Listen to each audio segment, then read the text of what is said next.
Kenalkan, nama saya Yeremia Kristo Gosal, NIM 1810110270. Saya dari kelompok 3. Perkenalkan, nama saya Margareta Kadakolo, NIM 1810110272 dari kelompok 3.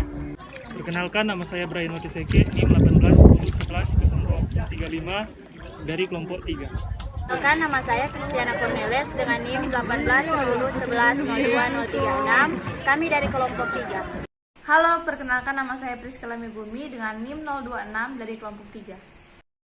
Saat ini kami kelompok 3 akan melaksanakan praktikum biologi laut tentang jaringan makanan dan rantai makanan. Dari praktikum kali ini, yakni mahasiswa dapat menjelaskan rantai makanan dan jaring makanan yang terdapat di intertidal. Rantai makanan menunjukkan adanya transfer energi dari matahari ke produsen, kemudian ke konsumen, dan pada akhirnya ke dekomposer.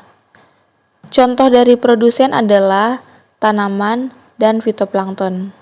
Kemudian contoh dari konsumen, misalnya manusia dan ikan. Dan contoh dari dekomposer adalah bakteri dan fungi. Biota laut adalah berbagai jenis organisme hidup di perairan laut yang menurut fungsinya digolongkan menjadi 3, yaitu produsen, konsumen, dan dekomposer atau redusen. Yang pertama, produsen merupakan biota laut yang mampu mensintesis zat organik baru dari zat anorganik. Yang kedua, konsumen merupakan biota laut yang memanfaatkan zat organik dari luar tubuhnya secara langsung. Yang ketiga, dekomposer atau redusen merupakan biota laut yang memperoleh energi dengan cara memecah molekul organik kompleks menjadi lebih sederhana. Adapun alat dan bahan yang digunakan yakni bolpen dan juga buku. Adapun cara kerjanya yaitu yang pertama, amati area intertidal. Yang kedua, amati biota yang ada di area tersebut mencakup produsen, konsumen, dan dekomposer. Ketiga, cobalah gambarkan adanya rantai makanan dan jaringan makanan di intertidal hingga ke manusia. Yang keempat, berikanlah bentuk interaksi yang ada di intertidal dan jelaskan. Yang kelima, jelaskanlah faktor-faktor yang dapat merusak jaringan makanan di laut. Dan yang terakhir, berikanlah minimal 2 cara mengurangi dampak kerusakan jaringan makanan di laut.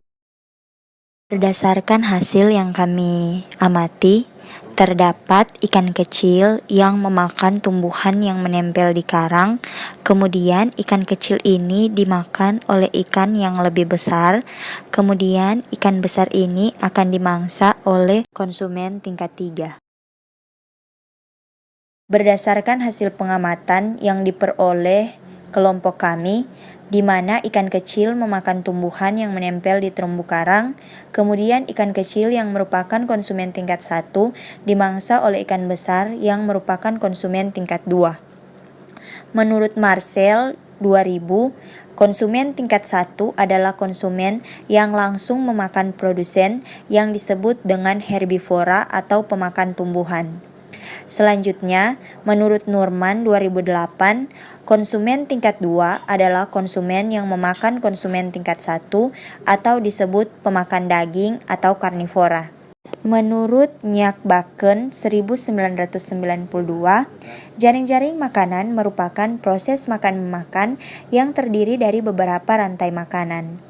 Dalam jaring-jaring makanan, terdapat aliran energi atau materi-materi yang disimpan konsumen pertama tidak akan sama jumlahnya dengan produsen yang dimakannya.